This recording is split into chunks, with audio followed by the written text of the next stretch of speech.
I'm back.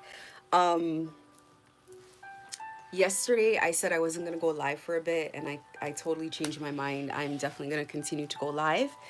I'm not gonna let one clown stop the show. I have some stuff I want to talk about today. I want to give some encouragement. We got to keep going, and I am at the phase of my journey when I am learning to deal with emotional energy that's being projected at me. I'm learning to transmute that energy and to scale over that energy. And on top of doing all of that, I am also, when you're being gang stalked and people are out of your space, they're out of your social networks, they can't get access to you. They don't want to be hacked on your device because that's dangerous. Because then, you get a hold of the device and you give the device over to the police or the authorities, and it doesn't look good. It's like it's the same as having the GPS on the car and you keep complaining. Nobody wants to be found with a GPS on their car after they've been complaining about being gang stalked by drug gangs. So it's not what people want to do. It's what hacking me is what people have to do. They feel that they have to do this. So it is what it is, but I'm learning to emotionally deal with that. And I realize it's very important. I watch other tarot readers and people online, and they don't always do well with their energy attacks either. And I'm so understanding of that when they're upset, when they're angry, because I know that that is happening because they're being energetically attacked. So for myself, guys, please bear with me. I don't know. I'm not ever sure whoever comes on my channel if this is going to be an authentic person. I'm not sure if it's just somebody trying to be a troll. I'm not sure if it's one of these weird people trying to just, get into, underneath my defenses to try to get back into my life. So I have to be cautious. And that's the reason why I don't engage with anybody when I come on here. It's truly not because you know, I don't want to engage. I just am very, how it is. There are people that don't care for us. And there are people that don't care for the information that I'm giving, and they want to shut me up and shut me out of life, of society, if you will. So that being the case, like I said, bear with me. Also, please do bear with me when one second. Bear with me when you guys ask questions, and sometimes I might not be. I really want to apologize about a question that somebody asked, and they asked in such a polite way, and I really should not have been that upset about it. But I'll tell you, before I planned on answering the questions, it's like my kids were getting a lot of energy thrown at them, and I was dealing with a lot, and it's no excuse. I really just shouldn't. But I do apologize. If people have interest to learn what I'm talking about and they want to know what I'm talking about, I want to be more receptive to questions, especially when the question was asked in such a polite manner, just seeking to get more information. So, I'm really sorry about that. Bear with me, guys. Bear with me. Being in this situation will aggravate you and wear on your patience. And one of the first things that I want to say is I am absolutely shocked out of my mind and soul that there are people out there dealing with this thing who have this much patience with life. I am very shocked. Like, I personally, I find it to be, I'm adapting to it because I just got here. I am adapting to it.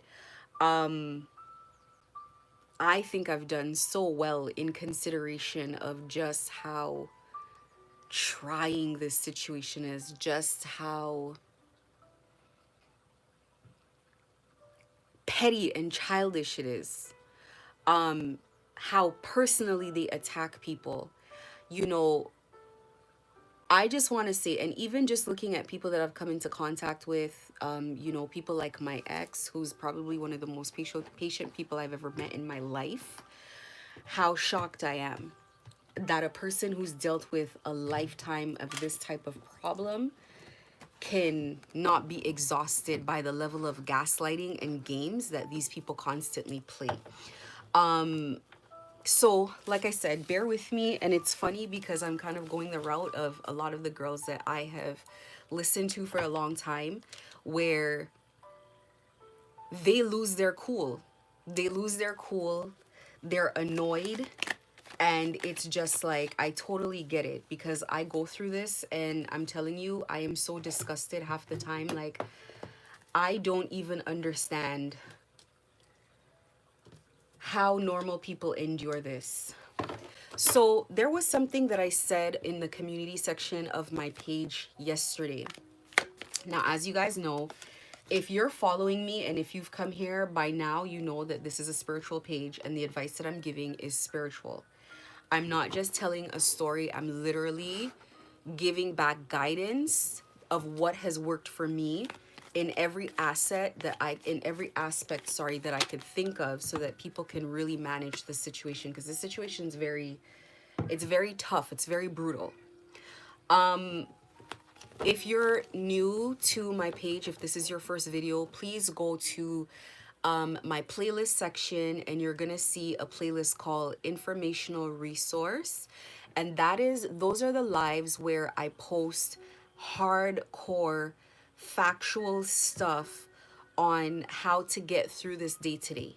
So we're talking about anything from, you know, energy work that's being thrown at you, what gang stalking is, what the purpose of being gang stalked is from a, you know, a gang stalking perspective. Like, they're trying to disable you. It's not just following you around to harass you or to scare you. It's not just that.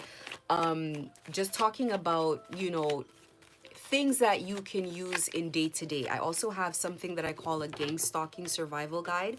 You definitely want to check that out if you're being gang stalked. You definitely want to look into how to take care of yourself. It's like a little crash course right away of things that you can do.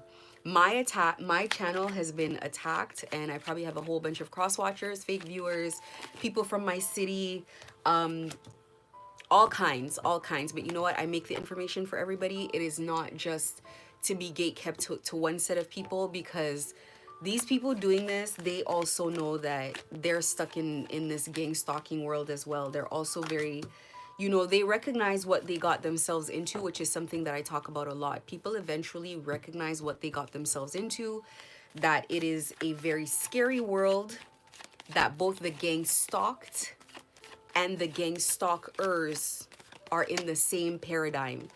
They're in the same hell. If they decide to stop one day, they will turn that machine on them.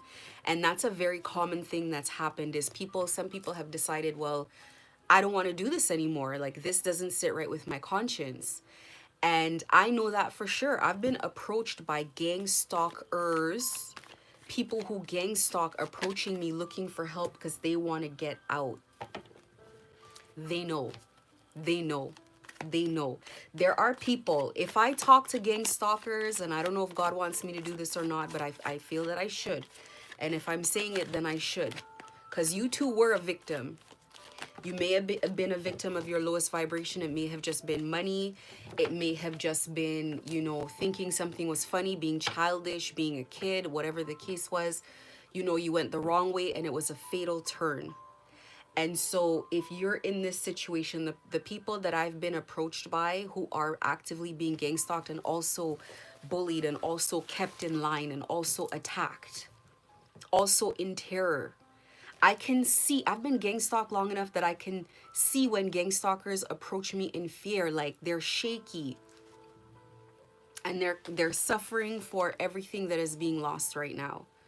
So the people that have approached me have been incredibly more remorseful. They've been incredibly genuine and authentic. They were not gaslighting. They came in a sense of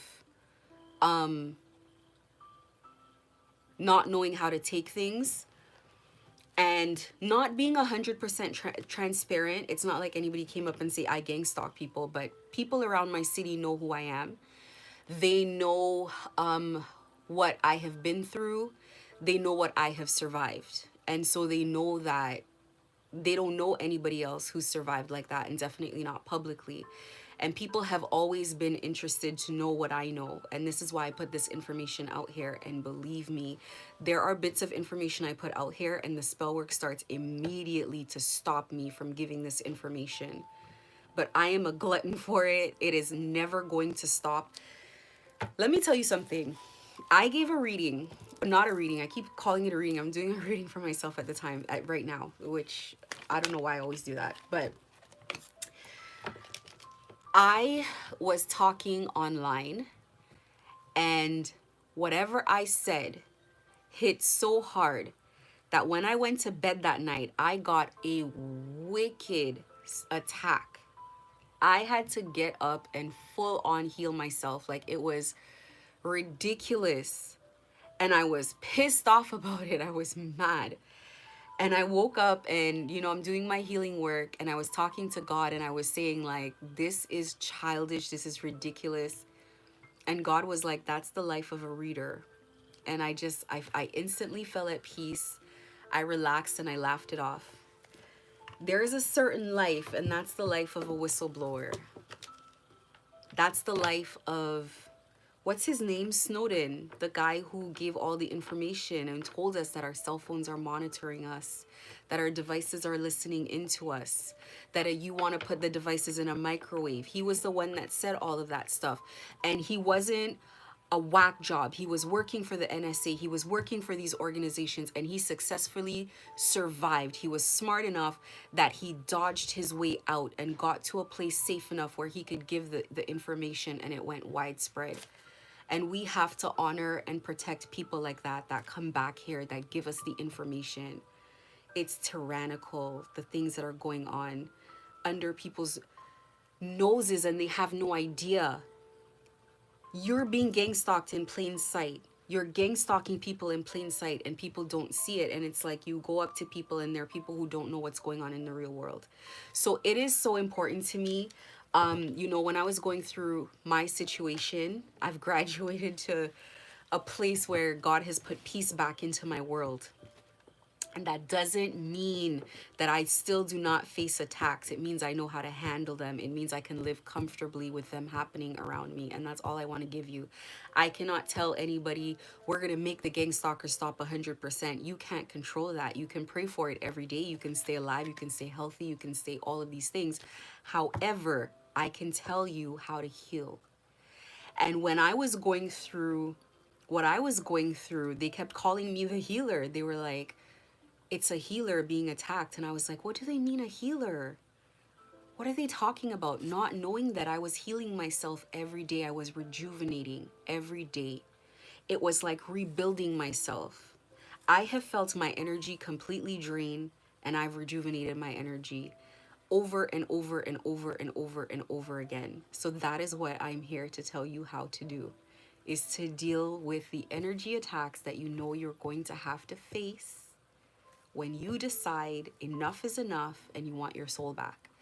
I have a reading, not a reading, but a message, a video that is coming, that is going to be posted at 8 p.m. this evening.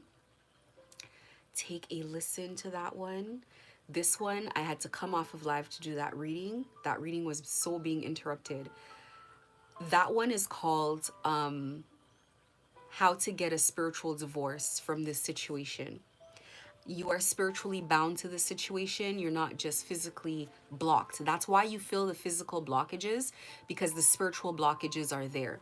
So you are spiritually bound to this situation. I talk about how you unbind yourself. Once you find yourself in isolation, that is to your benefit. Isolation only bothers you if you're lonely. You're going to have a lot to occupy yourself with. You don't have to be lonely in any situation, because first of all, you are never alone.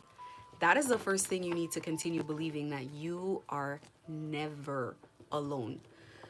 If you see, and this is it works with your decision. Breaking out of anything works with your decision. It doesn't matter how long you've been there. You just need to make a decision, and you need to say, I've dealt with this long enough. It doesn't matter how many people are against me, who's by my side. I need to leave. I need to get out of this. And once you make that decision, you gotta do it alone unless your family's making the decision with you.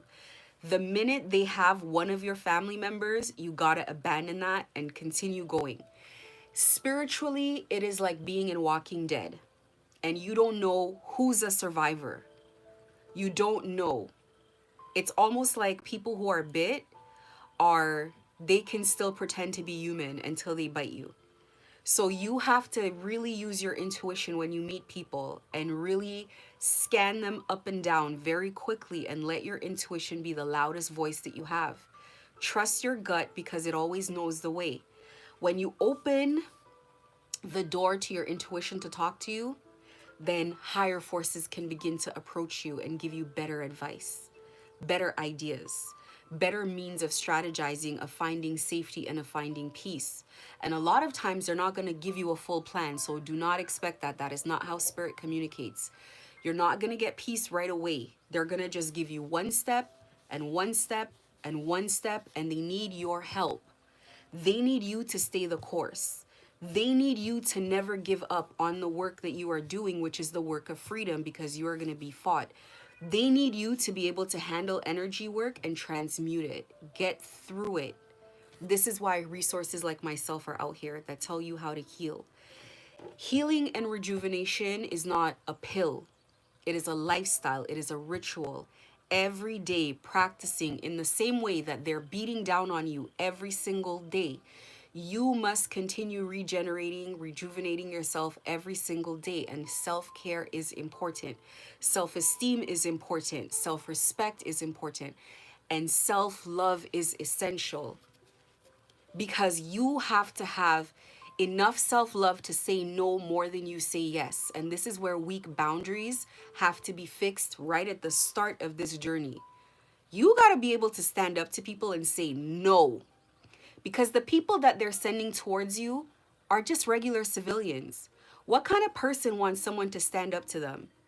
You gotta be extra confrontational. There's not enough of those personality types for all of those people to gang stalk you. The majority of people gang stalking you, they get some power trip out of intimidating people, but you don't need to be intimidated. You don't need to be intimidated. You need to be able to stand up to people. Look them in the eye. Ask them what they're doing. Are you following me? You're making me uncomfortable. Are you okay? That doesn't mean you're fighting with people everywhere you go, but there's certain ones that pass their place. And you don't back down when they come towards you. You walk up to them slowly and you look them in the eye and you let them know that you see them and they see you. You don't let people get away with anything. You don't. But you don't give them too much of your energy.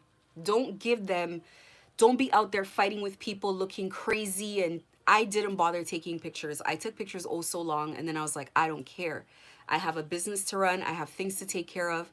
And gang stalking is the art of distraction. Whenever you get on fire with something that you're doing that is going to put your life in a better way, that's when they send the most attacks. So you never need a gauge to know if what you're doing is right or wrong. That's when you get attacked the hardest, is when you're doing the thing that is gonna break you free. You come on YouTube and you watch videos. Every time you come on YouTube, they're gonna throw spell work at you, energy at you, because you're learning a little bit too much. You know when I got a lot of energy work? When I put up the videos and the shorts saying, turn off your phone and get rid of your phone. When that happened, oh my God. That's when they started, the online gang stalkers started paying a lot of attention to me. They panicked. I want to say congratulations to anybody who's out there no longer moving around with their phone. If it even brings you 1 hour of peace before they find you, congratulations. Sending all my love. That is a gift. I know that's a gift. I just saved you a lot of time. Get rid of the phone when you're going outside. You'll get used to it faster than you know. Use your cash. Say your prayers. Do your meditation. The meditations calms down the nervous system. Now you can be able to strategize.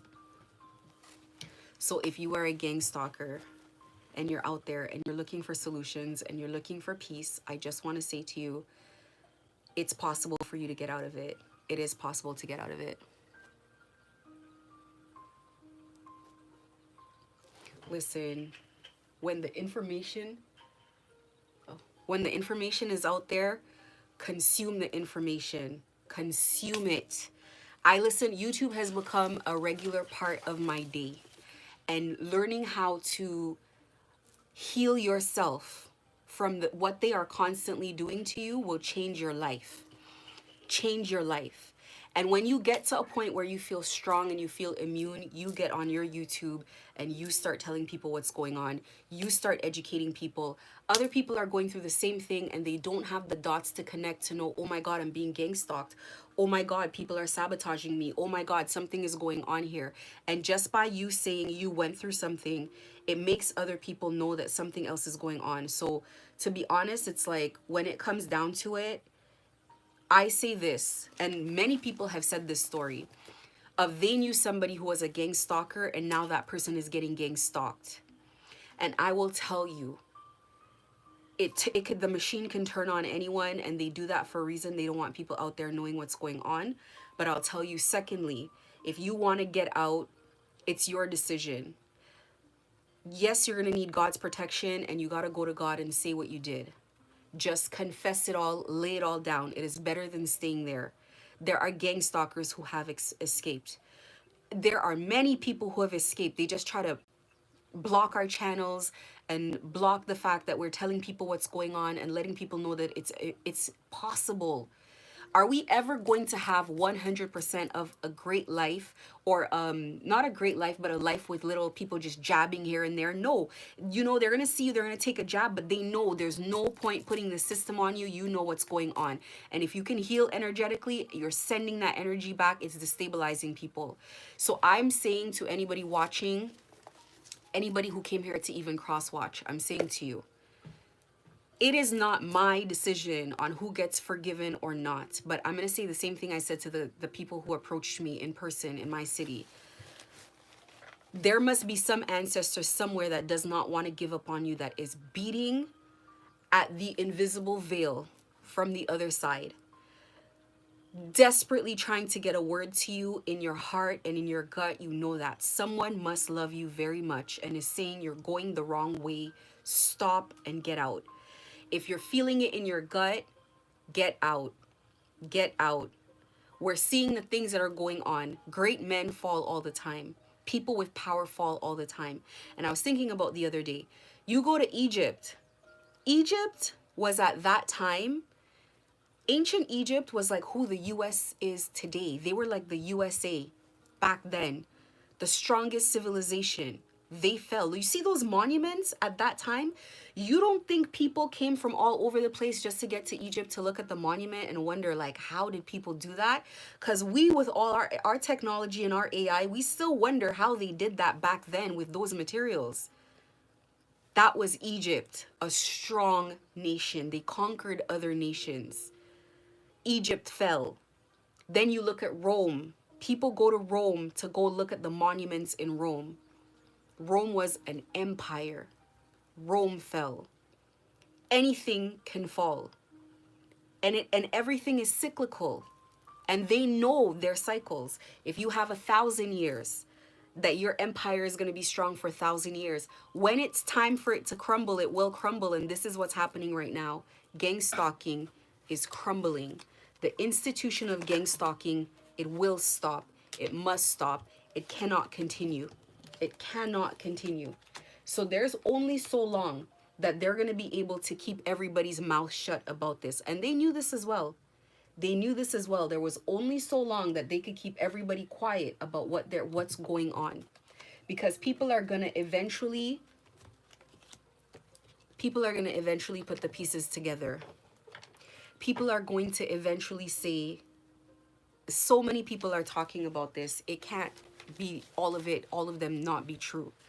They like to make you homeless so that if a homeless person comes and talks about energy work and did you know that they're spiritualists and this and that, that you would say, oh, you're homeless, so we don't believe you because you're probably crazy. And this is how they strip you of your voice, your credibility, is by they know that this world, we compare ourselves to other people, what other people have. So they know if they can strip you down, that they're going to put you in a situation energetically where people are probably going to take you a lot less seriously.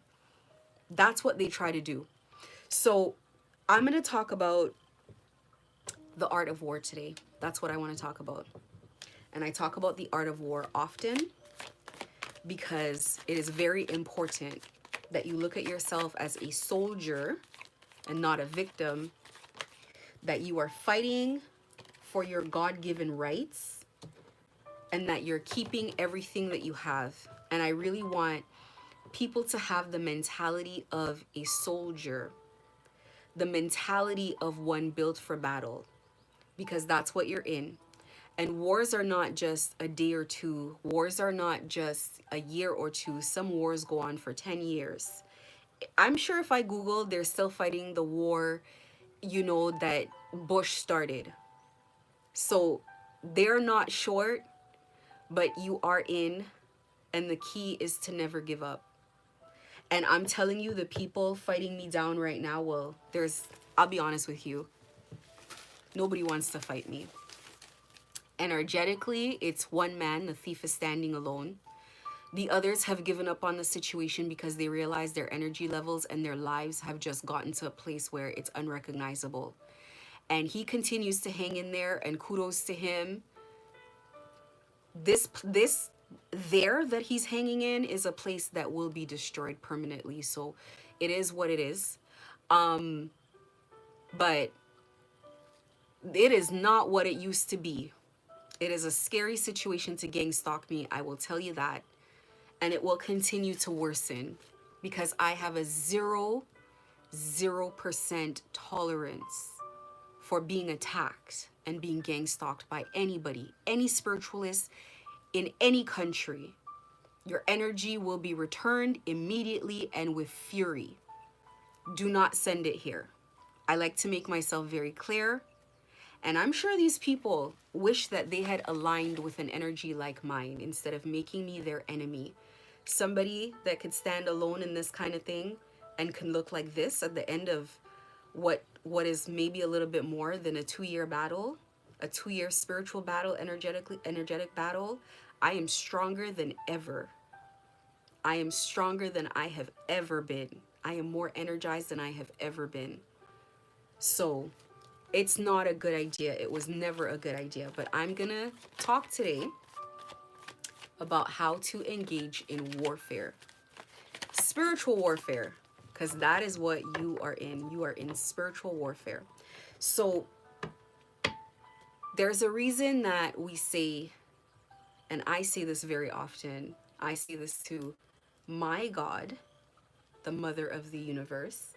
I say, your will be done on earth as it is in heaven. And what I mean by that is everything happens first spiritually and then physically. Everything that we experience is a manifestation of energy. Energetically, you must win first. And then you can go make snow angels because it has no choice but to manifest in the physical. When I first started being prepared for this battle, because I was prepared before I came in, I used to watch Abraham Hicks all the time. Abraham Hicks teaches the art of co-creation, or the art of manifestation. How to use your mind and your energy and your vibration to create. And so I was in a phase of life where I was learning my gift. I was learning how I create. And I did a lot of creating, and it was exciting and it was fun and it was a whole new world.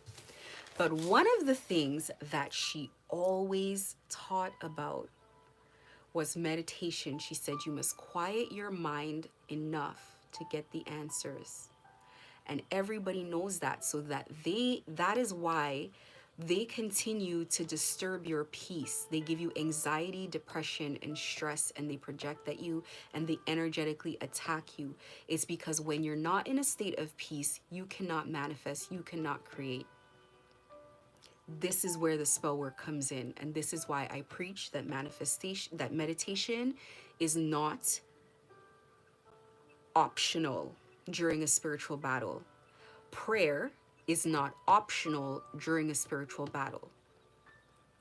We use our voice to command the spirit world. We use our vibration and our intention in the spirit realm. And that is what you need to control. I preach a lot about self-mastery because if you do not master yourself, you cannot master your situation. You must first get a handle on your emotions, your emotional output. You are in a constant university, a constant school about how to manage and master yourself. You start with the lowest aspects of yourself and then you can go up. You start with your loins, your root chakra, controlling your lust, controlling your carnal desires, controlling your hunger, your eating habits, controlling your reactions to substance abuse. All bad habits must be eliminated at the onset of a spiritual journey. The drinking must stop. The smoking must stop. If there's drug use, it must stop. Participation in criminal activity must cease immediately. You must take yourself out of any situation that's lower vibrational, especially making money in a lower vibrational way, because the root chakra is about creation. We create life with our loins. That's your womb. So you cannot, and you, some people say it's the sacral chakra, and that as well, because that controls your sexual desire.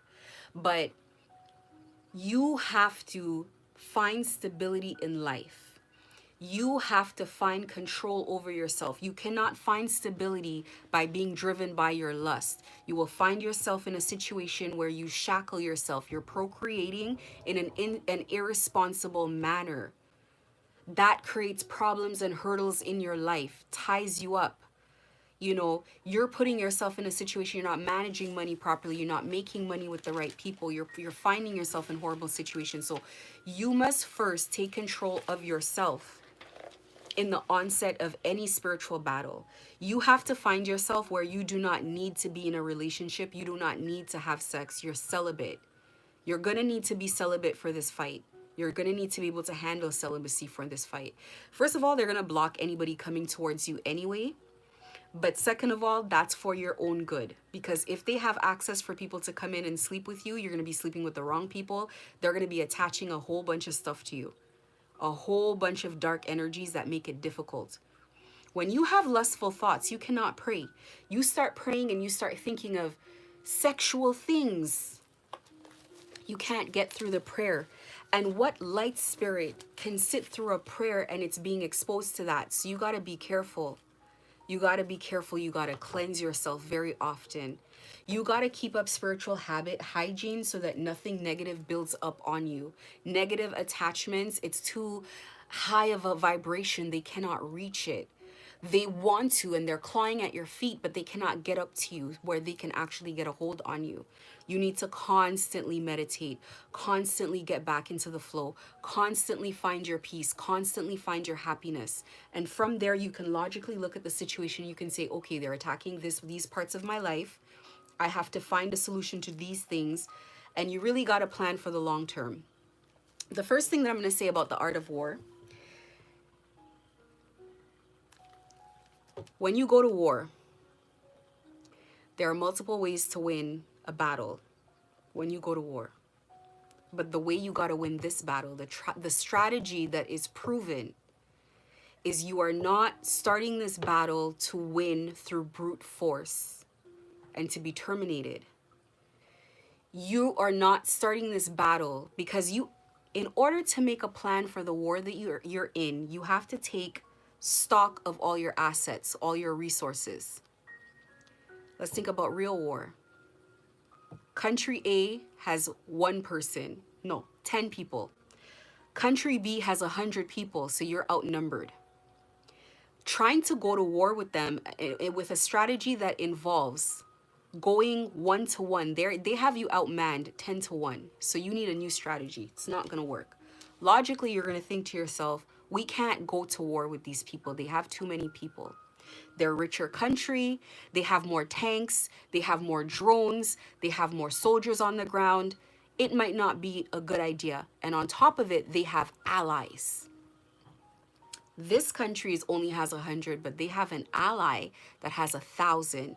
An ally that they're in a global treaty with these other countries, all of them together make 1,000,000. These countries will neutralize us immediately. As a matter of fact, we can't even let these people know that we don't like them. We need a new strategy. Our strategy might be to send our citizens in as spies while we replicate from 10 to 30 people, strengthen our numbers, and maybe send people out.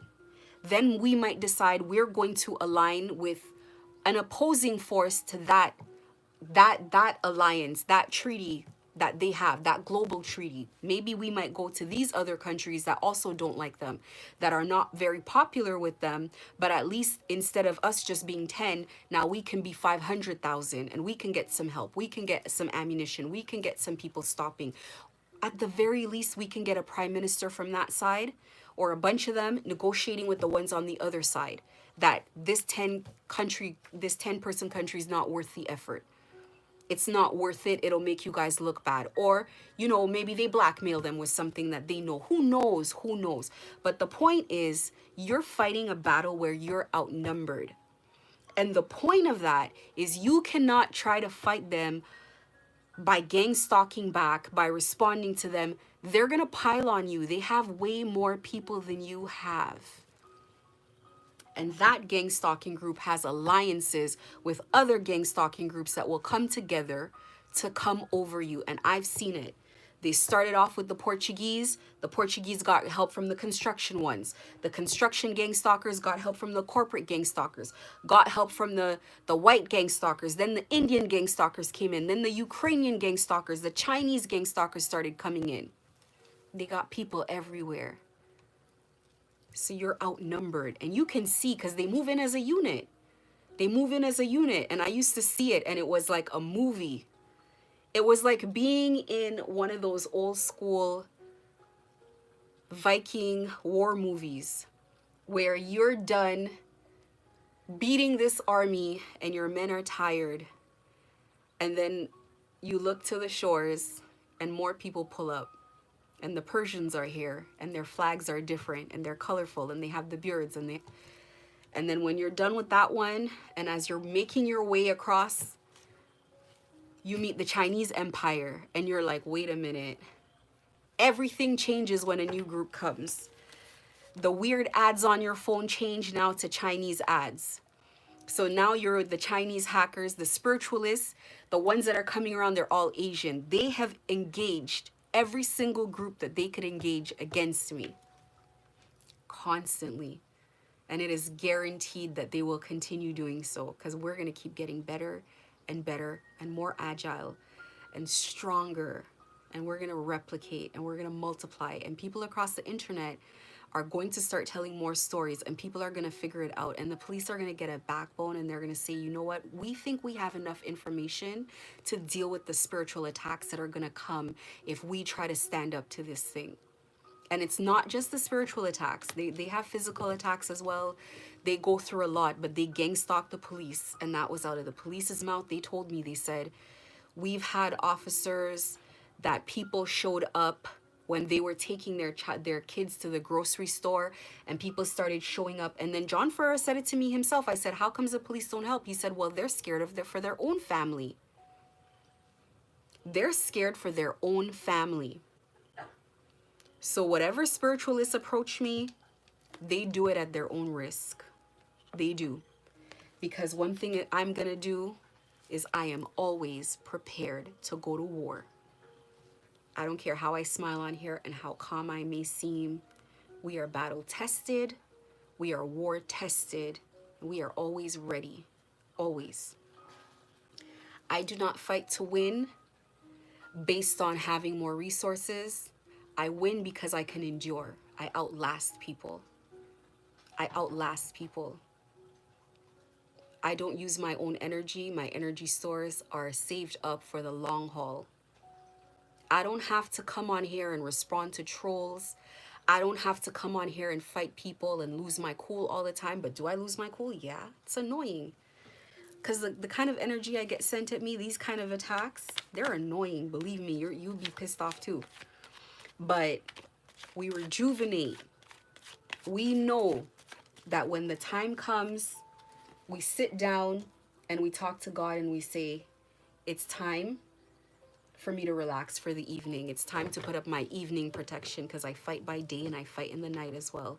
You're in the dream state. You're waking up tired because you were fighting all night. You were being attacked all night. You had energy being drained from you as well. So you got to keep going. You're going to win because you're going to outlast people on your feet, not on your knees, on your feet. You're going to exhaust them. You're going to exhaust resources, both financially, manpower you're going to exhaust, but you got to send the energy back, because as the energy collects on that side, they face the same things that they wish for you. And listen, the people attacking me, they know that they are living in a nightmare, and they're living the manifestation of everything that they've wished on me is what they're living. They're in a nightmare.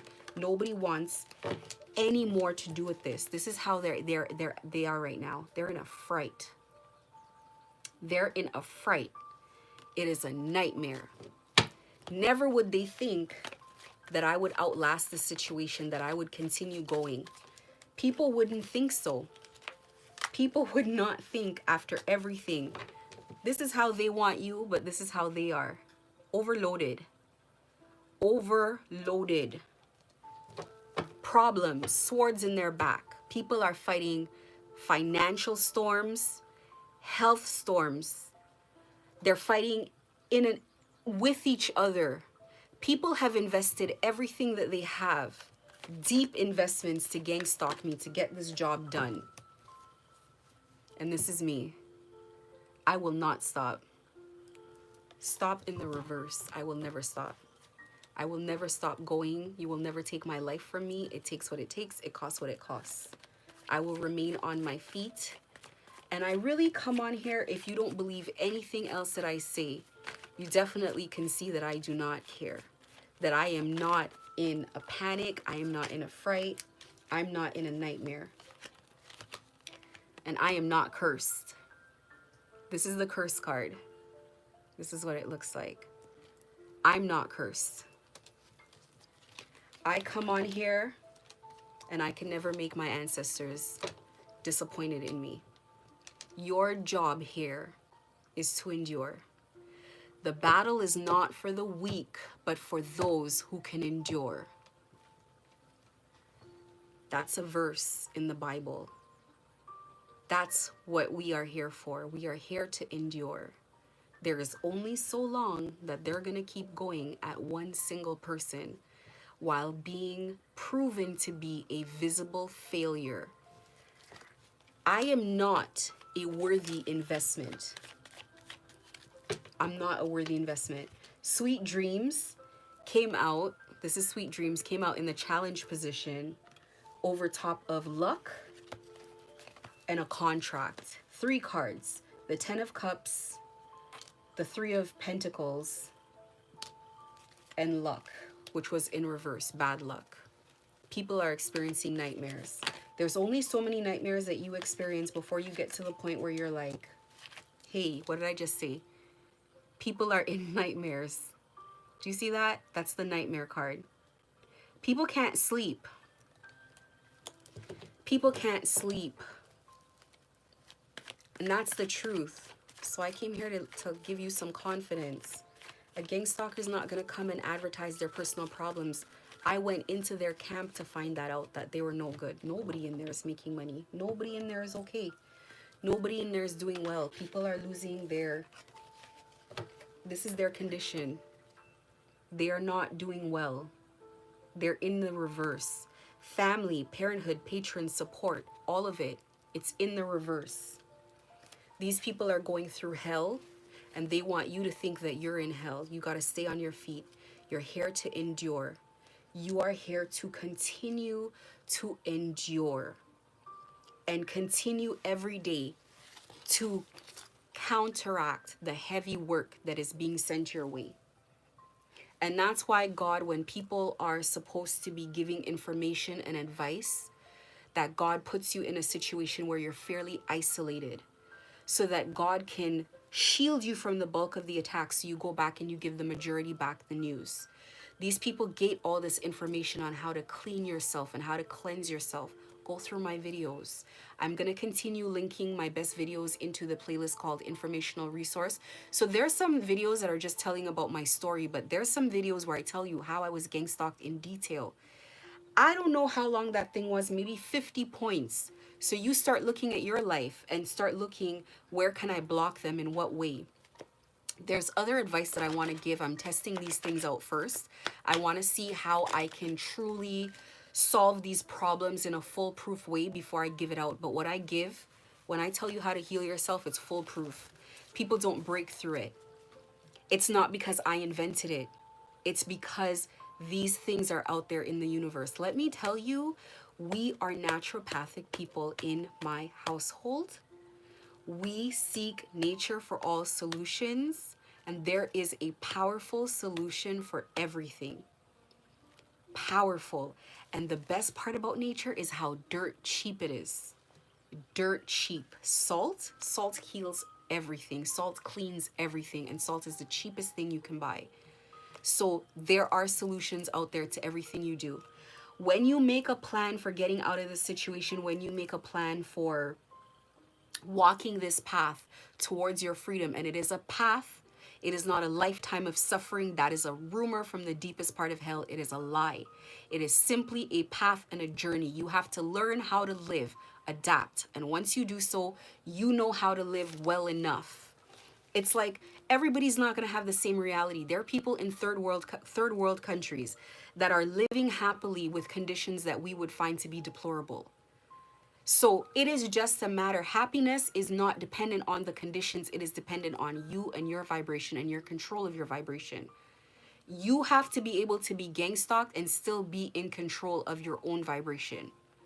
So you can keep your vibration high enough to always have hope, high enough to always have ambition, high enough to always try, high enough that failure does not deter you. So you are building a plan to endure over the long term. First things first, you do not fight with your own energy. I've talked about this a lot. You fight, you let them use their energy. And that is in whatever capacity. If you got to go to work and you're enduring a toxic workplace or a toxic environment, you let them exhaust themselves. The minute there is something that you can argue, there is something that you can go to HR with, something solid, believe me, people back down because it's supposed to be covert. So they try very hard for the harassment to not be something they can get their hands burned for. My tires should not be slashed. My brakes should not be touched. But that's how desperate somebody is, that they are making very real life modifications that can be proven because they are desperate. They are desperate, they are exhausted, and nothing has worked and nothing will work. I've graduated out of that situation. So they cannot access me with 100 people a day to break me down. They can't have people gaslighting me and breaking down my self-esteem, and they can't even get a word in to tell me anything because they know the minute they say one wrong thing, I'm going to block the account, and I keep blocking more and more of their accounts. So they just got to be quiet about it. They got to gang watch at best where they can for as long as they can, because I am always looking to close more doors. When you make a plan, your plan is supposed to be to endure long term. That means you're putting a lot of savings away. You're decreasing your expenditure every month. You're making sure that you take control of your budget. You're not getting yourself in debt, and you're living in a way where you're conserving your money and you're preparing, you're watching your finances. So be careful of that. That's very, very important. But if they're gaslighting you and they're being mean and they're saying things that you don't care, you don't have to listen to that. What are we, in high school? You're an adult. People can say whatever they want to say. They better just don't touch you. That's it. Who cares what they say? It's a high school tactic. You let them exhaust their energy. There's only so much things that they say while you ignore them. I ignore everything, and I'll tell you, there's only so much ignoring you can do until a person gives it up. They hang it up. They eventually leave you alone, and it's a lot sooner than you think. When you really start thinking about it, you're like, Why would, think about it. If you're in high school and you're bullying somebody and that person is strong, that person is not just a person who cowers when you come around. That's a person who, is almost, you're almost proving to people that they should be cool. That person should be popular. They are unapologetically themselves. They're strong. They stand in what they believe in, whether or not other people believe or agree. They walk their path and they're very firm and self-assured. You may not believe in what they're doing. You may not even believe in them, but they have an attitude like, you can say whatever you want, but you might not want to touch me. You might not want to touch me. And so you get the sense this person's a little dangerous. We got to hesitate before we come towards them. You start thinking about whether or not you really want to gang stalk people like that. People who nothing wrong seems to happen to them, but things seem to be happening to you. There's only so long that you think about it and you say to yourself, I don't want to be a part of that one. Let me go gang stalk someone else. I don't want to do anything to this person. I'm tired. This person here, the hermit, he's in forced isolation. John Ferreira, he's in forced isolation. He's hiding out. He owes people money. People spent a lot of money and people's lives are falling apart. And if they're not yet, they will be at his neck. They are all going to gang up on him. They're going to turn on him. They're going to sacrifice him. They have no choice because the pressure is unbearable. It is unbearable. So you have to continue to put yourself in a situation where your top priority is remaining endurance, learning how to survive over not just a few months, but a year, learning how to make money outside of their, we're going to call it the matrix, because that is how it feels, that is how it looks, that is how it behaves. You have to make money as independently as possible. And I talked about this on another live and it got reported for every possible thing it could have gotten reported for, but I will re-record it because people need to hear it. You want to make money in whatever capacity you make it where you're not dependent on this system. You want to be able to take care of yourself as independently as possible. You want to give people as little access to your stability as humanly possible. You want to take control of your reality. So you are fighting to endure. Some battles you are going to lose and you're going to have to endure losing that battle. And it just is what it is. There's no going around it. They just have that particular place. They're willing to go to the outer limits. They're willing to do things that are way outside of the mandate of what they have. Some battles you have to endure that you've lost it for a bit, but there's some battles that you cannot afford to endure. And that's where you become smart, knowing where to place your resources. And I talked about it in another video. And the way I look at it, it's like occupying land. Not all land is worth occupying in a war. You have to assign value to different things, to different battles and different things you are going to occupy. The three most valuable pieces of property, real estate that you want to get in a war: the coast, the coastal lines, and the ports is where the resources come in and out. You controlling the flow of soldiers in, soldiers out, ammunition and resources coming in, food, medication, supplies. The ports. I'm going to include the ports with the shores, the water line. Okay? That's where resources from their help is coming. Number 2, land that is at an elevated land, the top of mountains, the top, not just the shore, but you want the land where you can oversee the shore. So every country already knows where those critical points are. Where do we have a place where it's high enough where we can see ships coming in from far out? And that's where you station your lighthouses. That's where, because the light needs to go out far enough at night to see ships as they're coming in that are not supposed to be coming in. You don't want that army to be bringing in reinforcements under your nose and you don't know. And counterattacks are being launched 3 a.m. in the morning.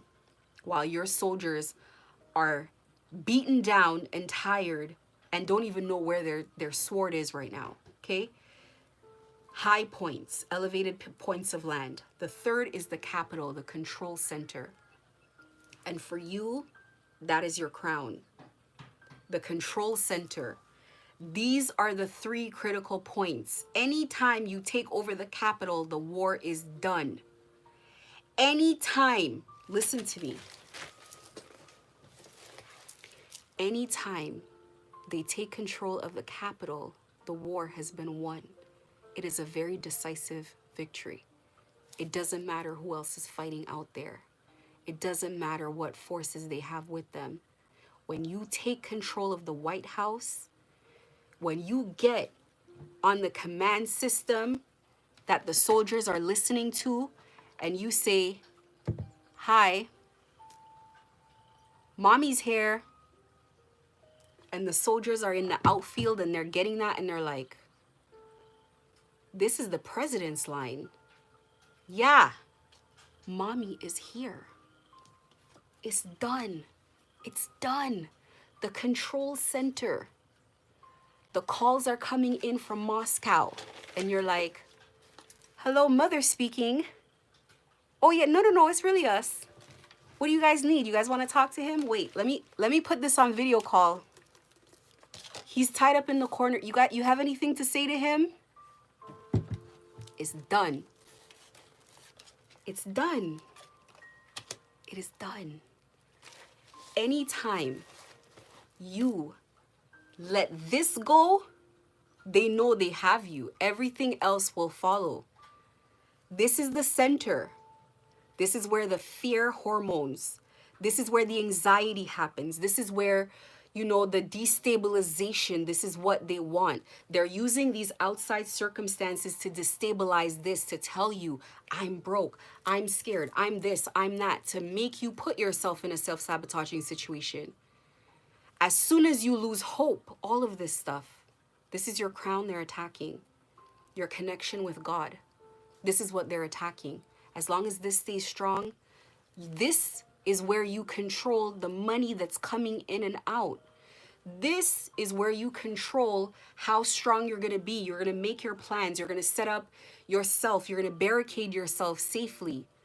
This is where it happens. That's the command center. That's the capital. Maybe I'll think about it. Let me write it. And maybe I will put together the three critical points to conquer in any battle.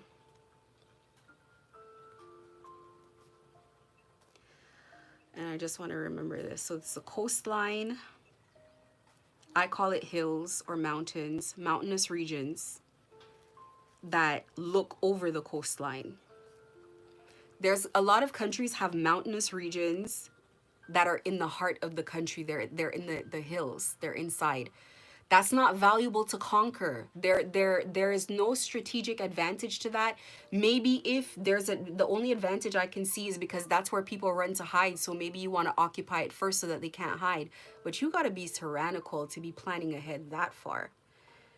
It's like we take over the capital and we're already in the hills. We're waiting. The hills have eyes. We're waiting for them. And they're running to the hills and we're running out. That's worse. So, maybe, but initially it's like it's not really, there's no real advantage if you have the capital. You don't need that.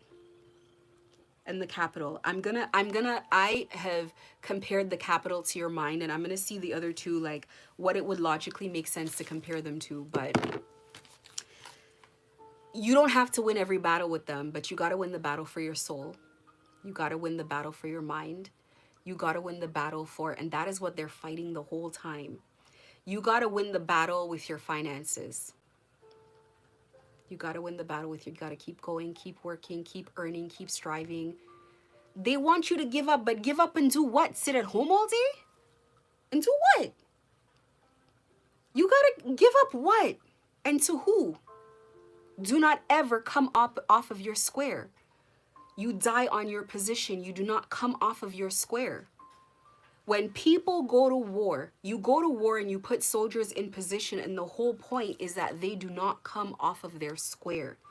You know that you have a soldier in position over there and you're going to be okay. When I was going through this, God knew that she had a soldier in position who was not going to fall to any sort of spiritual warfare. So I would get the messages. And that's what I'm at for somebody else. Minimum of one person, minimum of two people. There's somebody out there that needs a good word, and they need to make sure that I'm not coming off of my position because I got attacked the night before. Now, rest assured, when I get attacked the night before, I'm going to send your stuff right back to you for sure. I'm going to go ahead and send it back. So you could go ahead and feel what it feels like. And that's why people think it's a tit for tat. I'm not sitting here doing spell work, sending their energy back. I'm doing what I told you guys to do, clearing out your space. Clear your energy out. Clean your body of spell work.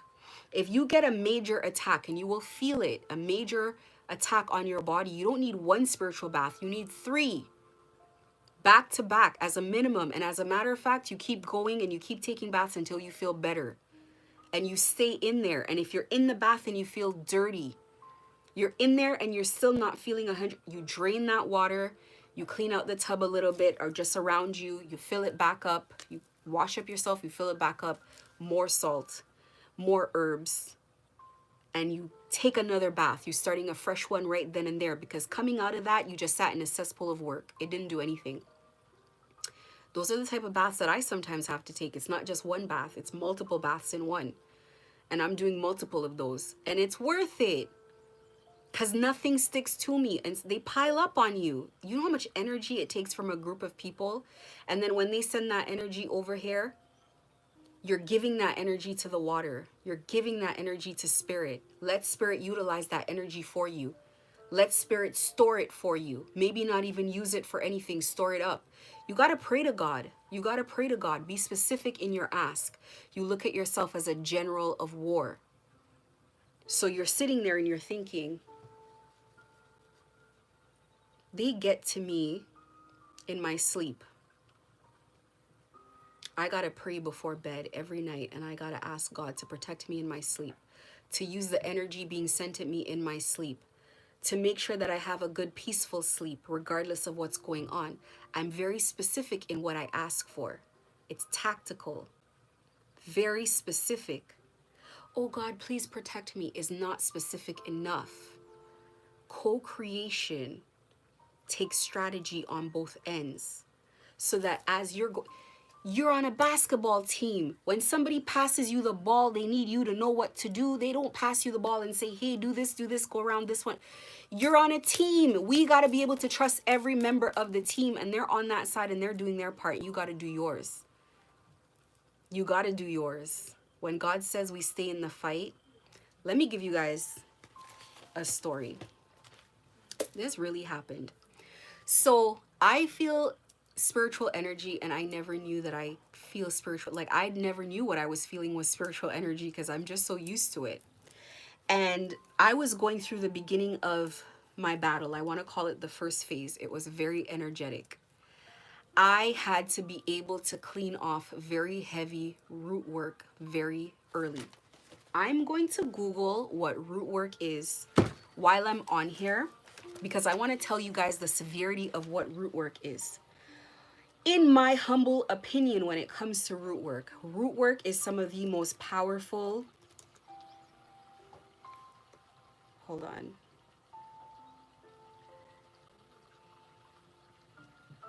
Okay, this is a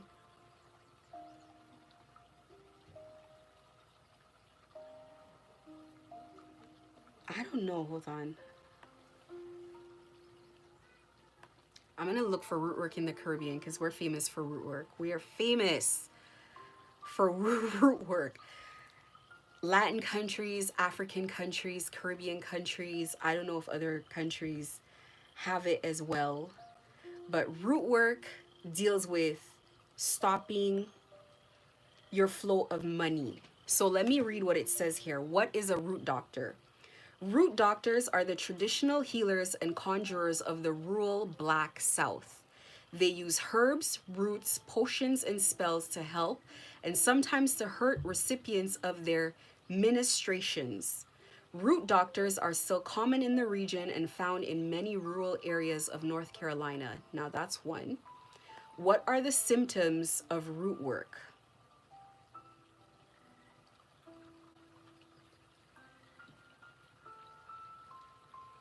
No, that's not it.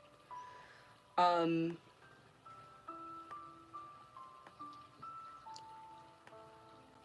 what is root work for healing? The root work system combines a belief in the magical causation of illnesses. The magical causation of illnesses with cures by sorcery and an empiric tradition stressing the natural causation of illnesses with cures by herbs and medicines. Adherents of root work are medically plausistic and seek help from a variety of practitioners when faced with illnesses. I'll tell you what I think root work is. To me, the way that I've seen root work and the way that I think of it is when you are spiritually binded down your life. Your life is stopped by means that you cannot break and means by which you cannot, you need God to break that, to break root work. It's like rooting you down, planting your feet down, where you cannot move, you cannot walk. Money stops, relationships stop. Anything that you had that was yours, and you cannot get any new beginnings because they sold it. They stole it, sorry. This is where they see a whole lot of spell work just entered on my body right now. As I've been saying that.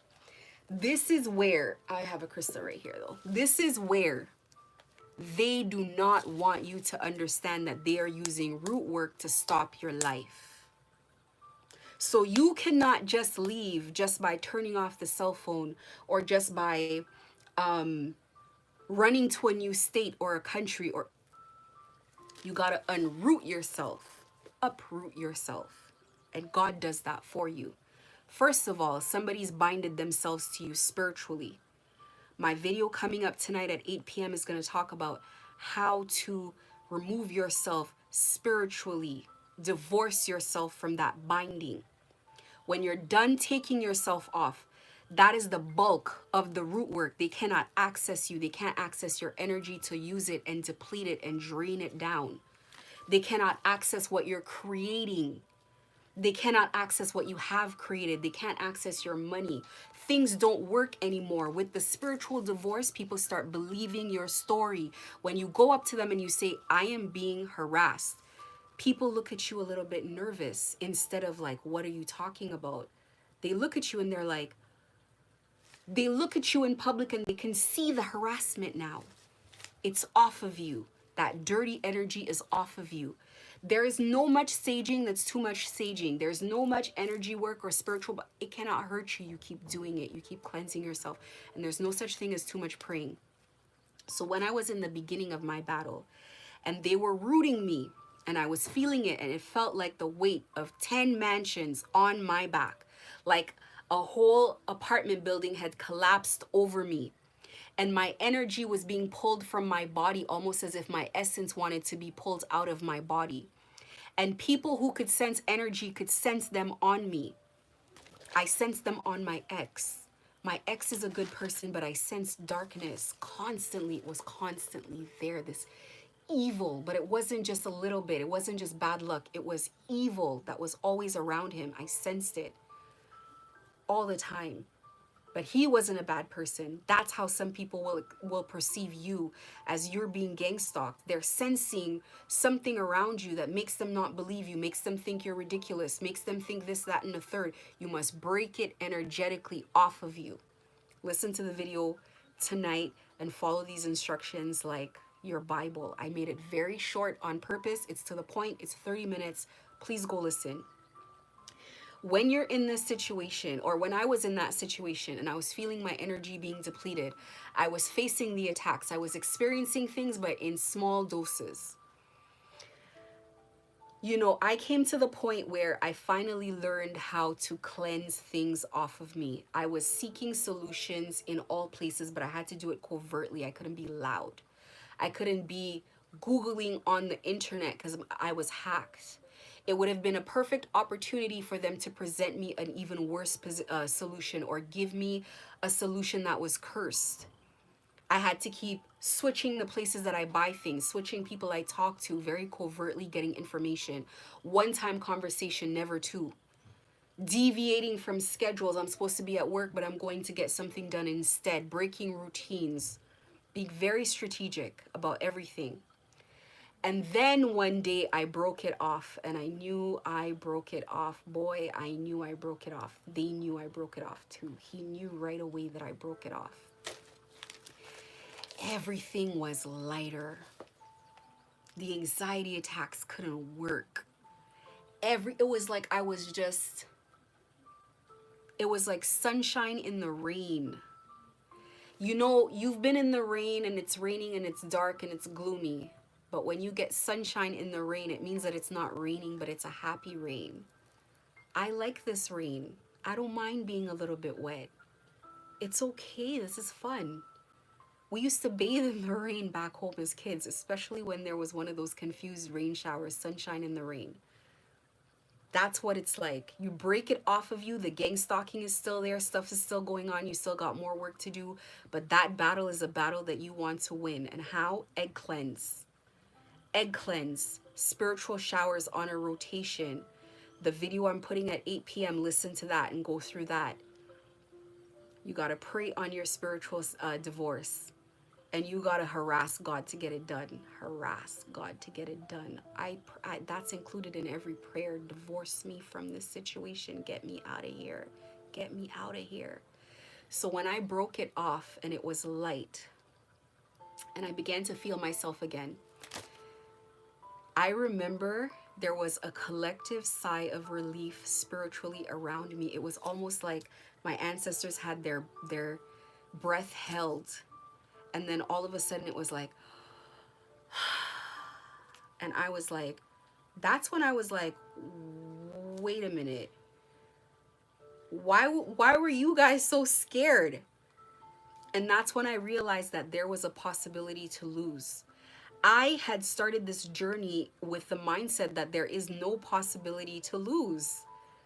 Because I just know how my ancestors are. I'm like, this is ridiculous. I was like, anyway, let me just keep God closer to me. I had no idea that there was a possibility I could lose. And that's when they told me the only way you can lose is by giving up. And we didn't tell you before. The only way that you can lose is by giving up. Everything that's yours is guaranteed. This is a part of your path that you must walk. You're walking this path and you're clearing up karma for your ancestors so that new ancestors can reincarnate and do things the right way. There are spiritual pacts and contracts that have been made. Assistance is here. That is why this network of people, the first came the eyes, the readers. The readers came first because they tap directly into God, or at least they're supposed to. So God forbid a reader that becomes a karmic reader, your eyes have been snatched. But first they brought the eyes, the people who could read, and they got them through gang stalking, and all those people know exactly what the formula is, and they come back and they give you the formula in a coded way and they call it tarot. But I come back and I give you the formula in a very secular explanation, both spiritual and both reality based. And they need to marry each other because you need to understand how these two things come together to create the reality that you're existing. You cannot cure things in a physical world and think that it's going to cure the spiritual side. The spiritual side needs to be healed first, and then the spiritual side will heal itself with your assistance.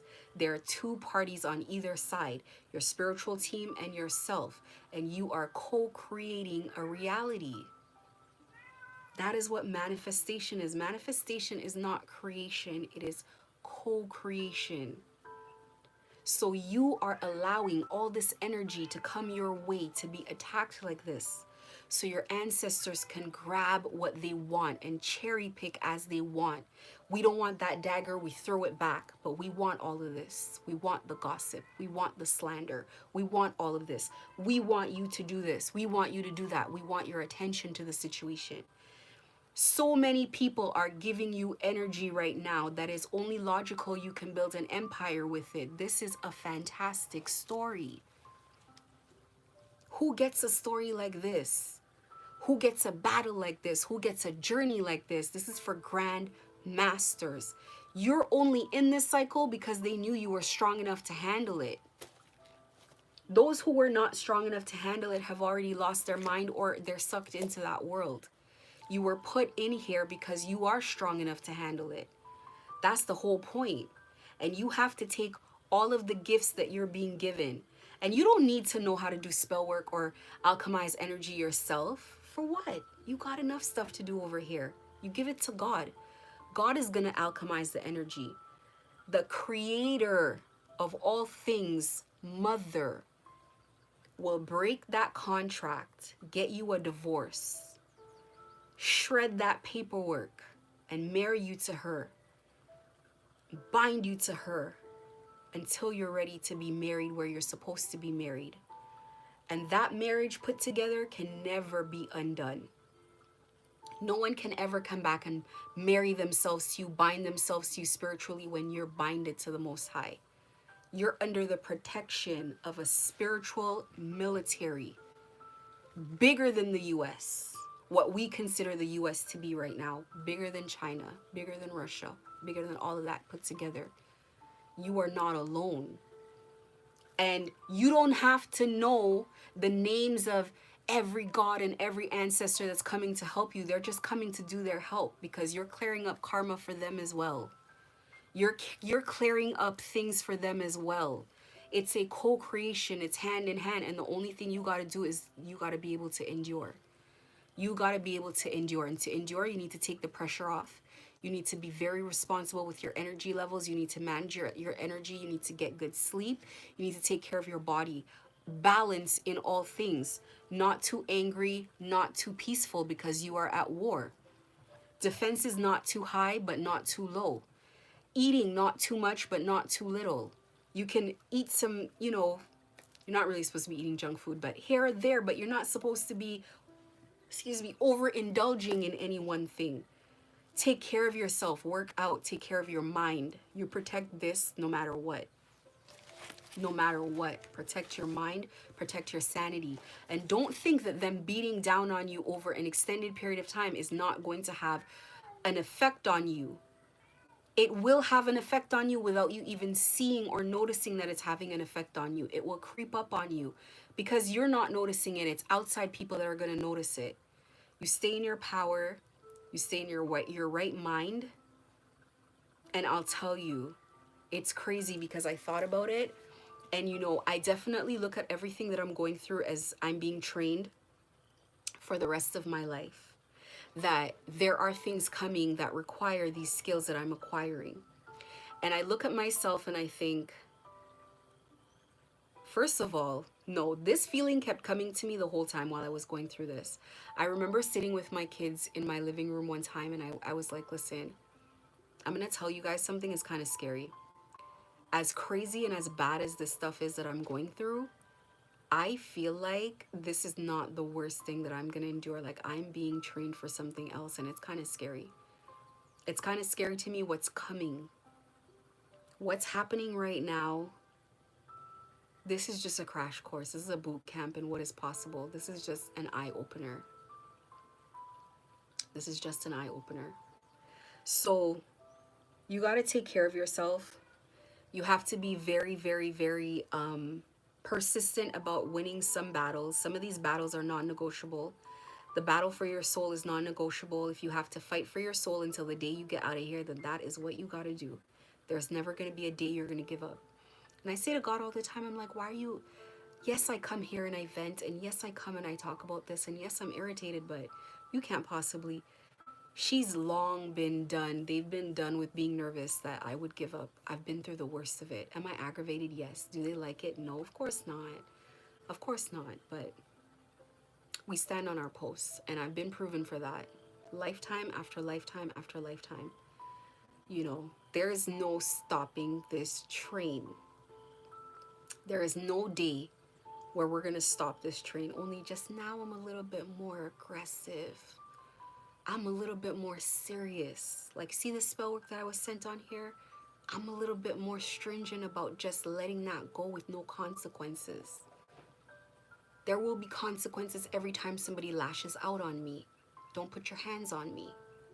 So that's how it goes. That's how it goes. We'll see who can endure.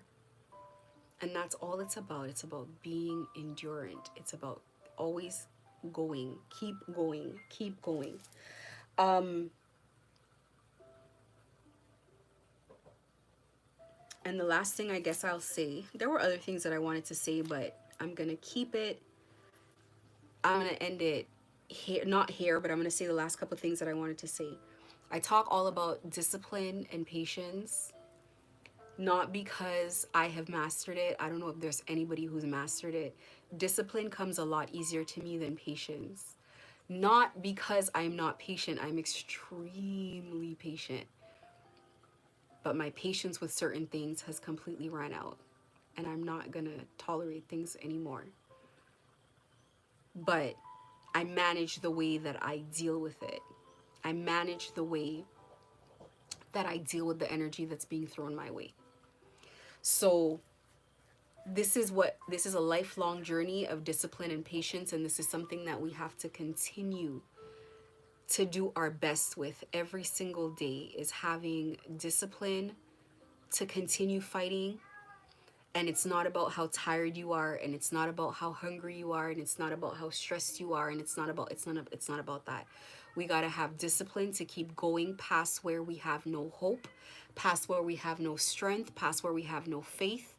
I have gotten to that point over and over. I've been on the floor, and my prayers have changed from prayers of protection to be my strength. I've asked God to be my hope, to be my eyes and ears. Be for me what I need. Hold my hand up. I've been exhausted. And then I've gone past that point of exhaustion and been even more exhausted than that.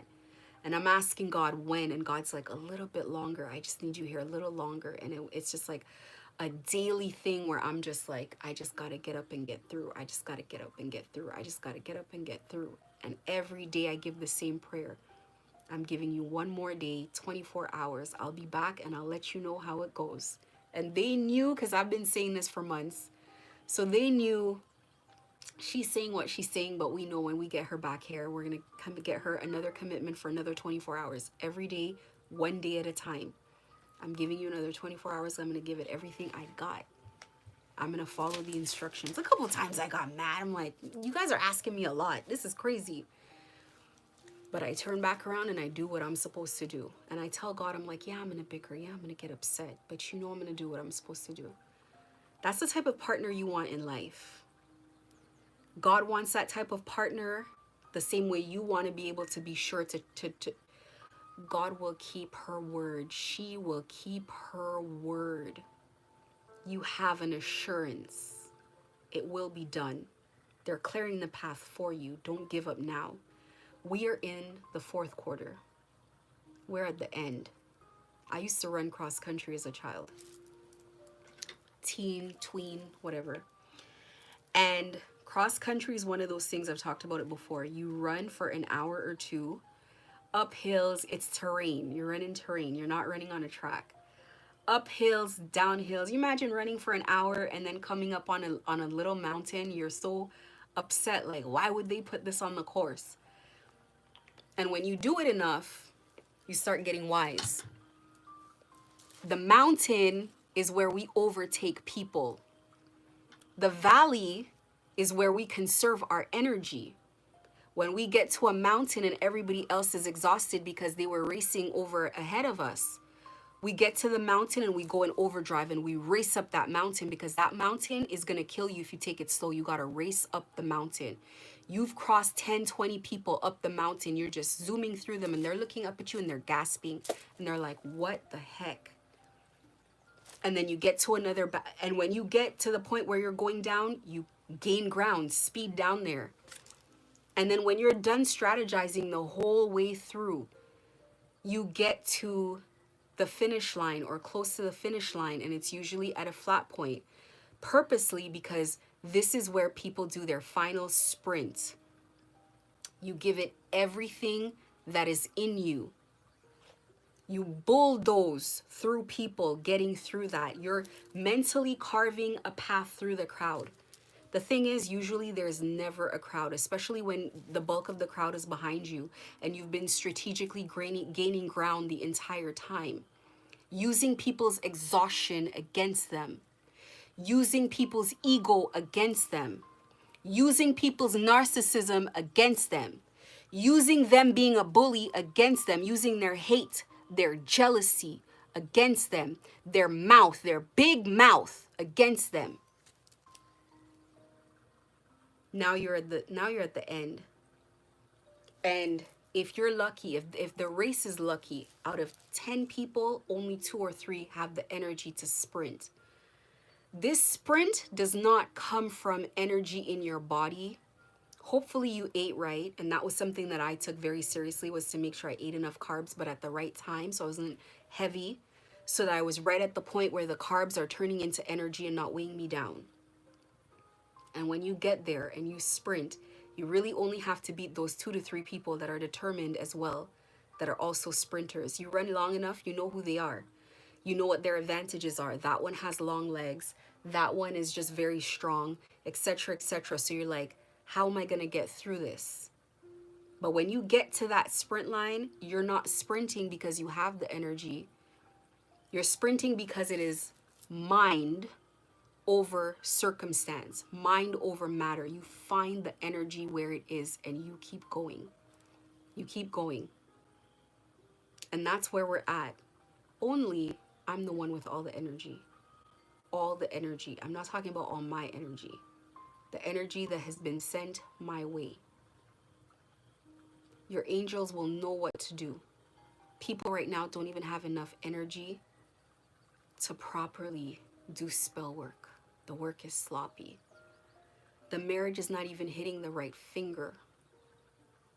It's not even hitting the right place. It's sloppy. It's paranoid work. Even if someone were to sit down and carefully strategize and put it together, you and what army? You're binded in the ethers. You cannot move. You haven't been able to move for months. You have not been able to move for months. So right now, people have to employ willpower because their chariot is in the reverse. Their vehicle forward is in the reverse. Collaboration is in the reverse. They can't collaborate with people. They've been outed. They've been outed. People know who they are. People know what they're about. It is not the same as it used to be, not even close. There is no ability to start this job over. And they've been trying to restart this. There's not enough people that they can put to watch my stories when I'm constantly educating the people on what is going on. People are panicking, thinking about what they've been a part of, exactly how bad this thing has been. And it will continue because there's no shutting me up. I don't know how many shut up candles they probably burned, but it's backfired. There is no explanation for what they've done that makes any remote kind of sense. And the evidence is here. There's evidence of what's been done against me. A lot of it. A lot of it's in the atmosphere. So, patience and discipline. Gain control over yourself. Lord over this physical body, over this physical vessel. Do not allow this vessel to lord over you. Take control over it. You are the master of this vessel. You invite things in and you banish things out. Unless, of course, you're binded in a blood contract to a extremely powerful dark entity that will take you down with it when it's finally banished. Yesterday you were afraid, but today you're just less afraid. That's what you're working on. You're not working on eliminating the fear completely. Yesterday you were afraid, and today you're just way less afraid than you've ever been. That's what you got to get to. And every single day, incrementally you get yourself less and less and less afraid, and then you look at them and you see them for who they are. They're not so scary when you see the masks fall off, when the bully goes from the bully to the bullied, when the bully goes from being tyrannical to being in a panic with anxiety, being in fear for its life, then you can truly see what's going on for what it is. There's nothing here to be afraid of. There's someone who's been binded by their own stupidity. Yesterday you had anxiety and today you just have less. And those anxieties attacks, when they started on me, they were brutal until they got to the point where it was just like less and less and less and less relevant to me. So you don't have to worry about the anxiety attacks. They will start off rough and you will master them. The fear will start off so overwhelming and you'll eventually master it. Everything is about incremental discipline and incrementally gaining that ground and winning. You cannot win this battle when you're in fear and you're in constant states of anxiety. You can't win like that. You got to get a hold of yourself. Yesterday, if you had an energy of lust on you, then today you have more control of yourself. You just give yourself the time that you need. You give yourself the discipline that you need. You do things even when you don't want to do them.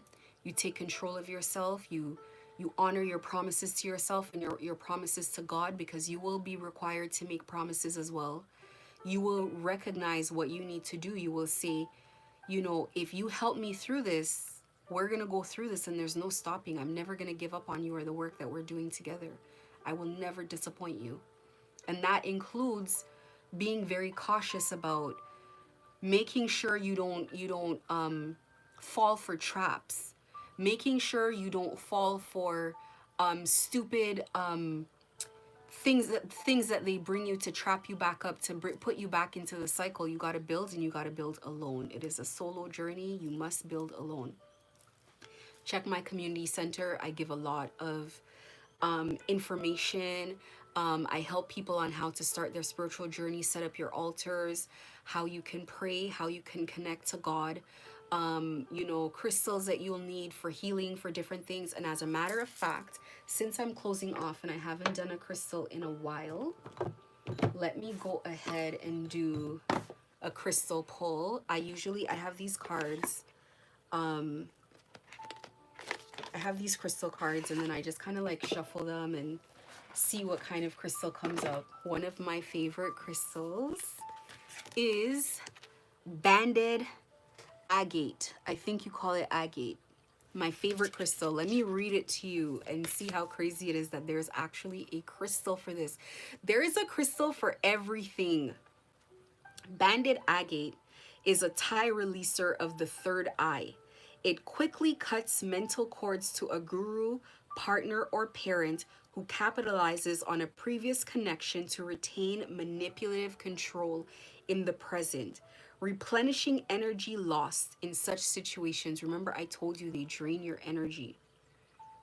It quickly cuts mental cords to a guru, a partner, or a parent who capitalizes on a previous connection to retain manipulative control in the present, replenishing the energy lost in such situations where someone is being prayed for, whether by a priest or cult leader, to bring that person back to the fold, under control once again. Banded agate returns the coercing energy to its source, so they cannot call you in. Come to me spells, that's what they're called. And frees the person to live life as they wish. Banded agate is a resourceful environmental healer.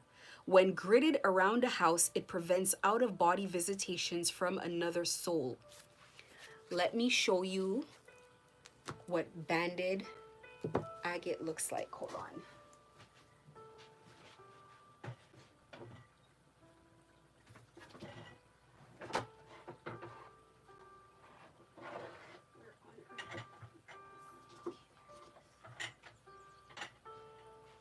this is just one of my stones. Banded agate. You see it? It's agate, but it's banded. Let's see if it'll focus. You'll see there's banding in it. And it's just one of them. It's one of my favorite crystals. I'm not even shuffling and my favorite crystals are coming up. There's another one. This is celestite. Celestite is a inner peace high vibrational stone. It's strongly connected to the angelic realm. Celestite is a higher dimensional teacher that will kickstart your spiritual enlightenment. It assists angelic communication and delivers the divine nature of your soul. Connecting to your guardian angel, this crystal stimulates clairvoyance and promotes dream recall and out-of-body journeys. It also strengthens intuition and assists in channeling. Hold on one second.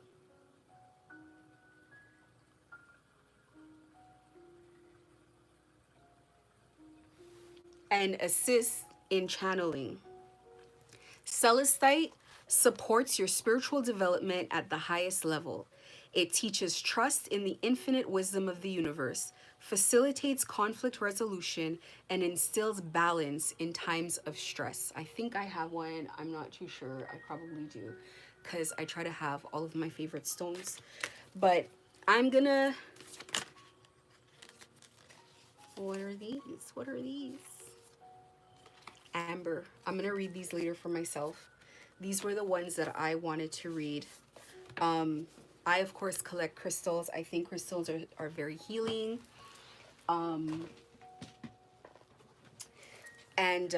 it's just important to me. And when crystals fall out, I don't just use crystals. It's not like a fun pastime for me. Crystals are very much healing, and I work with them. I work with them. And they work with me. So I'm gonna leave it here as far as my message. I hope I helped someone. I hope I gave someone encouragement, and the audacity of me to say I'm not coming live anymore. Bye. I'm gonna come live. I'm gonna continue coming live. I'm sorry I even said that. You know what? That last night, it wasn't that anybody did anything to me. I just sensed a presence that was very dirty on my platform, and then it was so gross. I just didn't want to deal with it. But I still have my video premiering tonight, and I wanted that information out anyway, so it was for the best that I made that video. It was for the best because I had to make that anyway.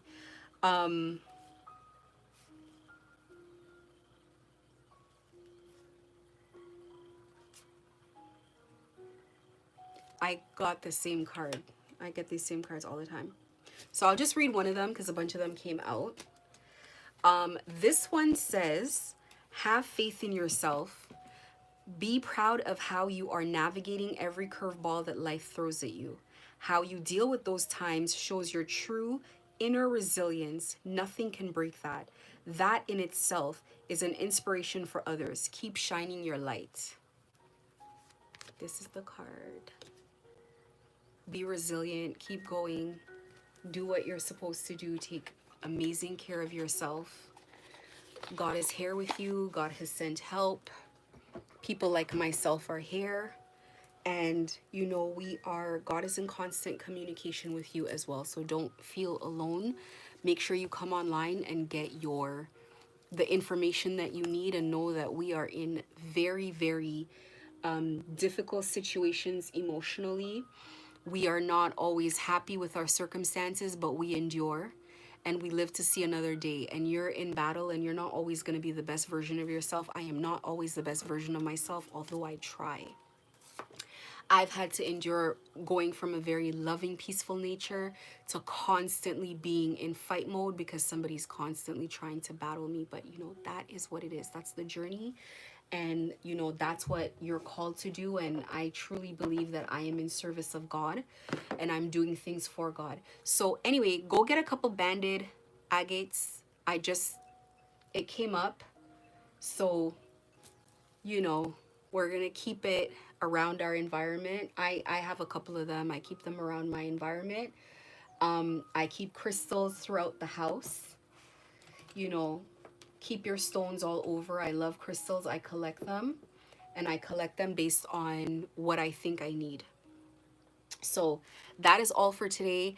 Any comments you can leave. I'm really sorry if I've been in a testy mood lately and if I haven't been very gracious in responding to comments. Please forgive me. I'm going through a lot spiritually, but I'm enduring and I'm hanging in there. And if you do have any questions, I'm very happy to answer them. Sending love to everybody. And oh, last thing, I swear to God, last thing for sure.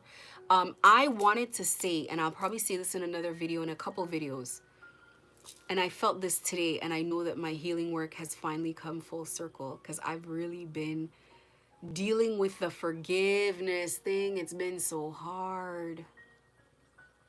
It's been so hard, the betrayals. I finally came to a point spiritually and emotionally that I can forgive people from my past. That took months. I'm not gonna lie to you. I'm not gonna pretend to. That took months. So people like my father, I forgive him finally. I'm no longer angry with him because I realized that he was tricked. But even if he wasn't tricked, this is such a difficult thing. Such a difficult thing to have to go through alone, that I have to forgive him. I forgive my exes.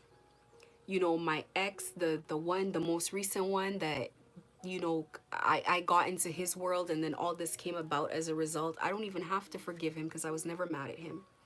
He's been dealing with this nightmare. He's been dealing with it. My goodness. If anything, I admire him.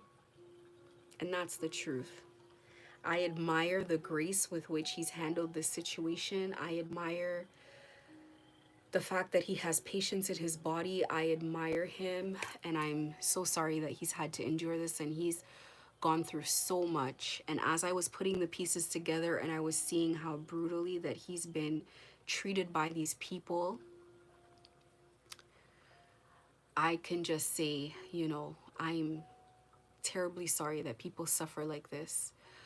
The people who've gang stalked me, I have a different perspective. When at the beginning I said God doesn't like people, and now I realize that what God said, God sent me to a specific Bible verse, and it said that God understands people. I was in a resentful place with gang stalkers. I try not to go as far as to get to the H word.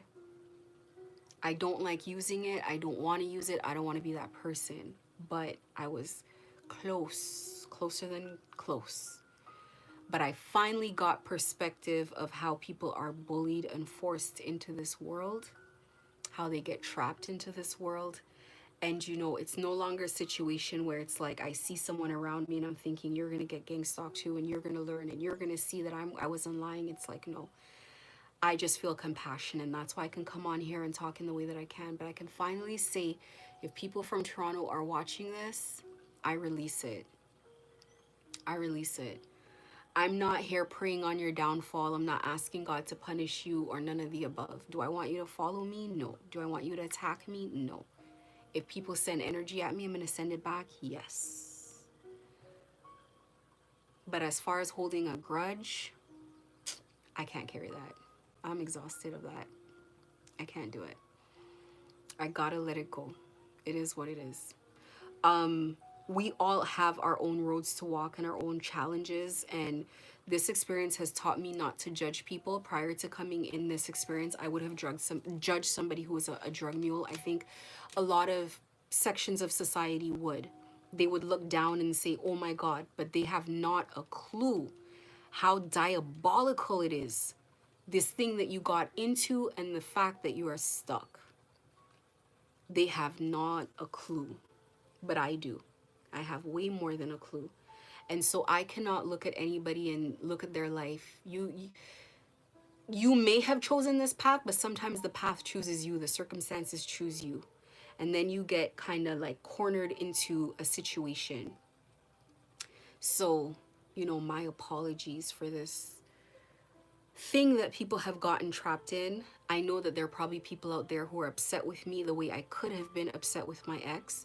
And that's the thing. From day one, I was never upset with him. I just knew he was going through a lot. But there are people who are probably out there and they're like, if this girl didn't come around me, then maybe I wouldn't have gotten infected with this. And this is the wrong way to look at this. We got to look at this as this is a problem that shouldn't even exist. You can't, I'm not the one gang stalking people. The gang stalkers are, you know.